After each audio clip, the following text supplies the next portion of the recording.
มาสงค่ามาสูงพ่อแม่พี่น้องผู้ทำยินเขากูก็กูก้นค่ะเขามีกาถาลีหาเคาะคาเตมาดอนกาถาลีหาเคาะพอเจ้าตื้อกาถาลีหาเคาะนี่ตั้งเกี่ยวเจอตั้งเสื้อเจอเดอยู่กับจับจอมผู้ทำยินเขาจำได้ค่ะแม่นข้อที่หนึ่งค่ะข้อที่หนึ่งอย่าไปโกปัญหาข้อที่หนึ่งเนี่ยอย่าไปโกปัญหาโกนเฮาเนี่ยเกิดมาเพราะว่าสัตว์ป่านโกนเฮาเนี่ยไล่อยู่ในลมเพราะเฮาอยู่ในร้อยกำลมทงมาแห้งกำลมมันโทมาแห้งก่อนยาลมอันโทมาดีๆก็มี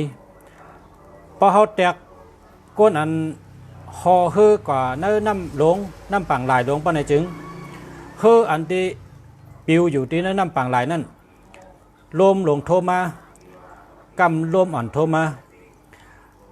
เขาเลยตั้งสติเปิดหับคำลมอันโทมากุไผ่หัวลมหลงเตปัดมาตั้งเลยหัวลมอ่อนเตปัดมาหมอกกระหือลมเล็กๆห้าลมปานกลางห้าลมใหญ่ๆห้าเตโทเข้ามาตัดเสก็เพราะฉะนั้นพอเหมือนดังก้นเท่าไหนก็ภาวะจัดปานก้นเท่าไหนก็เหมือนเฮอลำหนึ่งอันกะมีอยู่เนื้อผิวน้ำปังลายลงนั้นขยับพอเขาค่ะย่าปัญหาลองสังก็เย้าปัญหาปริศนามันเกิดมาจอมก้นเขาค่ะอย่าไปกลัวปัญหาสังว่ามีปัญหามากก็เฮาวนว่าปัญหาอันปอมาเนี่ยกำก็มันได้ป่นกะก้อยปัญหากูเมียวพอมันมีมามันก็ได้ป่นกะปัญหาลองอย่าเข้ามาพอบางปอกตึกเกปัญหาลองอย่าไปวนว่าเพราะว่าปัญหาลองได้ยาวกว่าเตปัญหาเต็มมีแท้งเนี่ยมันจะเพราะปัญหาอันใหญ่ๆนั่นไล่เกไขยาวกะยาวปัญหาอันกลางก็มาเปิดแต่ได้เข้าคิวสู้เขาแทงอยู่ยาวพอเขาซ้ำแก้ปัญหาอันกลางไล่ยาวกว่าดีงามยาวปัญหาอันเล็กๆก็ซ้ำเตะเข้ามาแทนตีเปิดคิวปุ่นตักเข้ามาสู้เขาแทงอยู่ยาวก็เปิดจังนั้นแหละก้นเขาค่ะเกิดมาลองสุกเจอลองหยาบเจอลองเฮ่อเจอลองสังก็เยามันเป็นดองกึกก้นเขาค่ะเลยปัญหาในมันกึกมาจอมก้นเขาค่ะมันก็มีปัญหาลองการสังก็แต่มีปัญหาลองการงานมันก็มีปัญหาลองการงานก็แต่มีปัญหาเรื่องตั้งหักมันก็มีปัญหาเรื่องตั้งหักก็เตมีปัญหาลองได้ก็ได้เสลองกับสึกกลมันก็เตมีปัญหาลองเหตุการณ์งานการเงินก็ดีจังว่าปัญหาปริศนาในโลโกมันสังว่ามันมีมาเขาก็อะไรมีสติใช่แล้วเกกว่ามันก็เตะป่นกว่ามันก็ตีป่นกว่าอันหนึ่งเย้าอันหนึ่งเหมือนหนังลมที่มันพัดเข้ามาจูเฮาคานั่นขะเย้า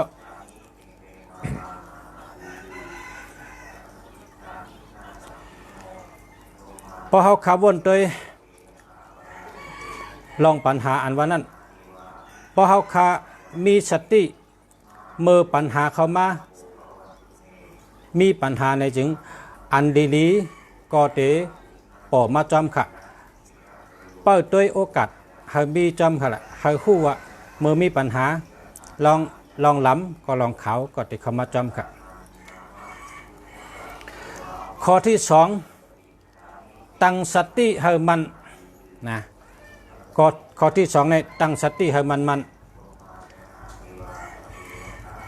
พอเขามีสติสั่งว่าเขา ตกเจอกลางคืนนะเฮาตกเจอกลางคืน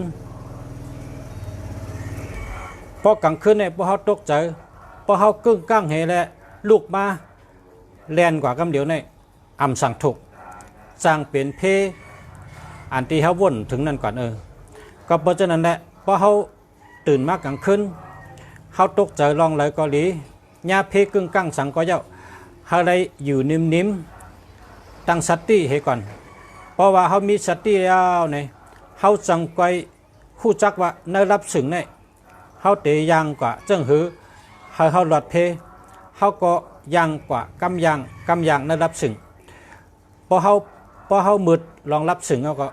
าก็ไปแล้วรับสึงกว่าเฮาก็เตะหลอดเพก็เพราะฉะนั้นเมื่อเฮาญาลองรับสึงกลางคืนลึกลื่นและกึ่งกั้งญาเพเปิ้นจึงอย่าไปกึ่งกั้งตกเจออย่าไปตักเสียงอย่าไปลาชังที่หนึ่งในให้ตั้งสติก่อนเพราะตั้งสติมันยาวไหนจ่องก้อยวนหาเส้นตั้งอันเฮาเตเฮ็ดว่าเตไปกะตั้งเหลอเฮาหลอดเพเตเฮ็ดถือไปลูกเอากันในกะในเฮงกะเลยได้รับสึงพอเฮามีสติไปก่อนได้รับสึงเฮาก็ไปเลยพอหึงมาเฮาตั้งรับสึงตั้งเฮาพอเฮายามกะเจ้าไหนเฮาก็ไปได้รับสึงก็เลยก็เพราะฉะนั้นปัญหาในสังว่ามันมีมาเฮาก็อำโลตกเจออำโลโกเฮอะไรมีสติมันนะพอมีสติมันก็เตะผ่านกับก้อยเหมือนจังหือเนี่ยเหมือนจังหนังกลางคืนเฮาเลยคำตกไว้ในเถื่อนที่หนึ่งนำนายก็นำมวยก็ตกกัดลางตั้งขึ้นผ้าแผดผ้าหลังก็เตรียมเมืองผ้าแผดผ้าหลังก็เตรียมก็ซึ่งผลก็ตกหมอกปุ่มก็สุ่มผลก็มามวยก็ลงลองกัดลองขันเจอเนี่ยลองกัดลองขันใจกุมเมียวเนี่ยหีบเข้ามาจู่เฮากุมเมียวอ่ะพอเฮาญาลองรับสึงผลตกมวยตกจังหนังนั้นจึงเฮาวนแล้วเจอว่าพอ5 โมง 6 โมงเนี่ยตาวันเต็มมาถึงเย้าพอ5 โมง 6 โมงตาวันเต็มมาถึงเย้าเมื่อเดี๋ยวนี้เฮานั่งนิ่มไว้อยู่ในมวยตกอยู่ในหมอกกุมสุ่มอยู่ในผ้าแผดผ้าหลังไว้นั่งนิ่มอย่าไปกวาดตั้งเลยอย่าไปตกเจออย่าไปเต้นอย่าไปจอกอย่าไปโกอย่าไปเฮเพราะเขามีสติอยู่ไว้อันลองให้ลงผลลมหมอกกุมน้ำนายลงมาเฮ็ดให้เขาตุกขาดทั้งคืนนั่นเขาเยื่อนกันกับไว้เขาตั้งสติดีๆพอถึง5 โมง 6 โมงมาเมื่อผูกแหลดพอแหลดออกมาเนี่ยสายแรงป่อมาพอสายแรงป่อมาน้ำมวยอันเฮ็ดเฮากัดทำพอถึงหลุมนั่นก็มันก็หายกว่าหมอกนายอันหมอกกลุ่มลงมาย้ำเท่านั้นก็มันจะแห้งกว่ารับสึงมืดเมื่อกลางคืนนั่น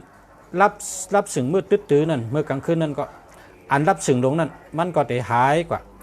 เพราะว่าตาวันมาเต้นเนี่ยก็สายแรงมาถึงก็ไล่หับสายแรงก็เพราะฉะนั้นแหละเฮาญาสังก็จะปัญหาลองเลยก็จะเฮามีสติมันเฮอยู่ไว้จอมสติพอเฮามีสติลองสังก็จะมันอ่ำอยู่จอมเฮาตาเสมันติป้นกว่าอยู่วันหนึ่งมันติป้นอยู่ยามหนึ่งมันติป้นอยู่วันหนึ่งลองปัญหานั้น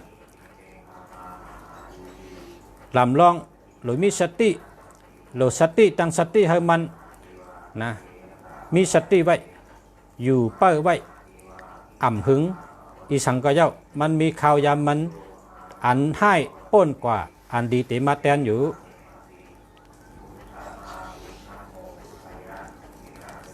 กันในข้อที่3ครับ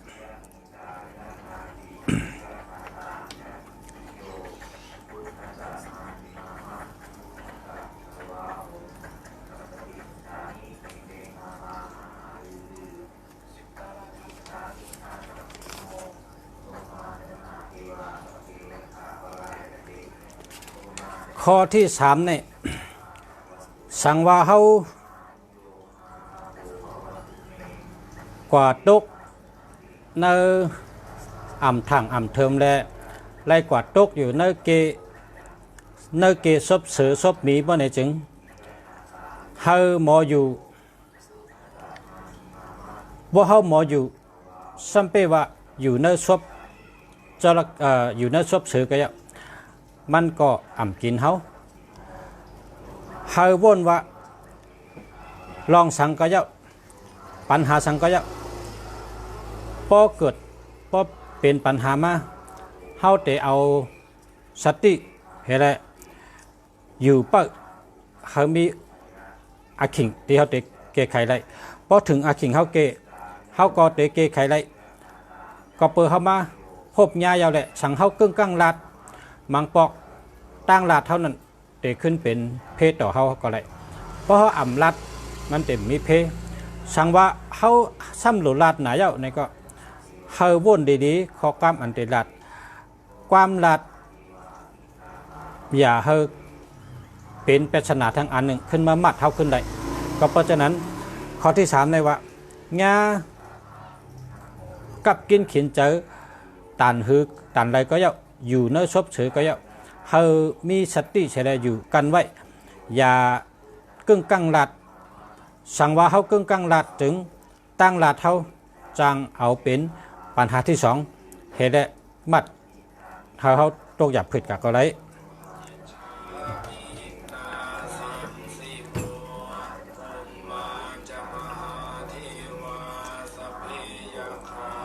ข้อที่4ช่างว่าเฮาญาลองหยับผิดอันที่ลองหยับนำหนาเข้ามากูไผ่กูตั้งหิบมากูไผ่ไผ่เปิ้นไหนจึงเมื่อเฮาฮบหันลองอ่ำมุงหันตั้งออกนั่นอย่าไปวนว่าอ่ำจังเฮ็ดถือเนี่ยอย่าไปวนนะอย่าไปวนแล้วละอ่ำจังเฮ็ดถือเย้าเนี่ยอย่าไปวนแล้วละเฮานั่งลงเย็นๆนั่งตูซื่อถอยเจอยาวๆให้ก็ตั้งสติพอเฮาตั้งสติเปิ้นไหนจึงเนื้อลองปัญหาเข้ามา4ภายนั่นปัญหากูไผ่กูตั้งที่เข้ามาจูเฮานั่นสั่งว่าเฮาหมอฮู้จักเลิกเอาเปิ้นไหนจึงเนื้อเก็บปัญหานั่นฮู้ตื่นมีอันดีมาปันพรดีเฮาอยู่ก็เพราะฉะนั้นพอเฮาพบญาปัญหาเมื่อเข้ามา4ภายในเฮาอย่าไป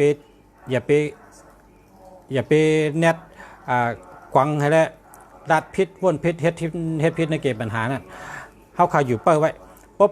ะเฮามีสติให้อยู่ไว้นะในเก็บปัญหากูเมียวนั่นมีลองดีซ่อนไว้อยู่กูมีเมียวค่ะโดยหันมันนั่งพี่น้องใต้เฮาแกว่าอ่ำทันมี